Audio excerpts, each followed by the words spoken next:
तव्हां जेका रैली कढी बुशरा पुट तव्हां कहिड़े हवाले सां कढी? 8 जनवरी। हा, उन में तव्हां तालीम जो ॾियारो करे मल्हायो, पर तव्हांजी छा घुरणु चाहियो था हुकूमत खां? त छा हुअणु खपे स्कूलनि में, कहिड़ियूं कहिड़ियूं शयूं हुजणु खपनि? साईं पीअण लाइ साफ़ पाणी जी साईं, वाशरूम जी जी, साईं, स्कूल हुजे। ॿियो छा हुजे? ॿियो छा हुजे नौशीन तूं ॿुधा? ॿियो छा हुजे? किताब अचनि सुठा। ॿियो छा हुजे? पाणी हुजे। मोहम्मद इस्माइल बुगी। तव्हांजी रैली जेका कढी आहे, कीअं रैली कढी आहे? 8 जनवरी। 8 जनवरी ते छाजो ॾियारो मल्हायो पिया तव्हीं? तालीम जो। तालीम जो ॾियारो मल्हायो। माना छा आहे तव्हांजी जेका डिमांड छा आहे, तव्हां छा घुरो था? असांखे पाणी साफ़ खपे। ॿियो छा खपे? असांखे स्कूल खपनि। जी। असांखे सुठा किताब खपनि। जी जी। असांखे पाणी पीअण लाइ सुठो खपे। माशाल्लाह।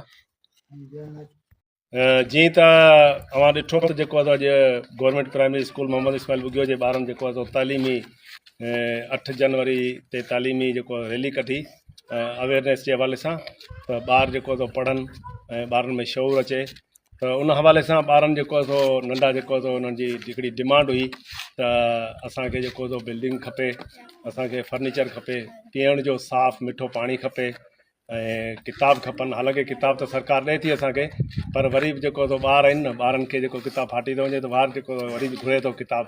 त उन हवाले सां जेको हिकिड़ी तालीमी जागृता रैली हुई, तमामु ज़बरदस्त ऐं हुअणु खपे, जेको ॿारनि में हिकु नंढनि वॾनि में हिकिड़ो शौर पैदा थिए थो ऐं जेको तालीम बहितर थिए थी। हिन में जेको लामला सभु आसे पासे वारा माण्हू ॿार सभु सोशल मीडिया जो दौर ते माण्हू ॾिसनि था, त माण्हुनि में शौर जेको पैदा थिए थो।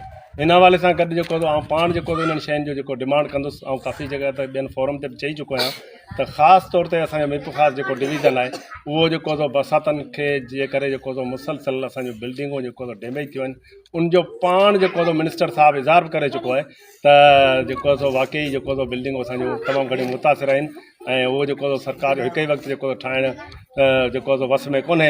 ऐं फेडरल गवर्नमेंट खां बि डिमांड करे पियो साईं असांजो जेको सरदार शाह साहिबु, ऐं सिंध गवर्नमेंट जा बि फर्ज़ वठे पियो, या जेको यूरोपियन कंट्रीज़ आहिनि या जेके फॉरेन कंट्रीज़ आहिनि उनखां डिमांड करे पियो बिल्डिंगूं ठाहिनि। लामला आऊं त एप्रिशिएट कंदुसि साईं खे जेको तमामु सुठो जेको एफर्ट्स वठे पियो ऐं बहितरीनु कमु करे पियो। बिल्डिंग जे लाज़मी बिल्डिंग हूंदी त जेको असांजा ॿार सुठे हुन जोश जज़्बे सां पढ़ी सघंदा।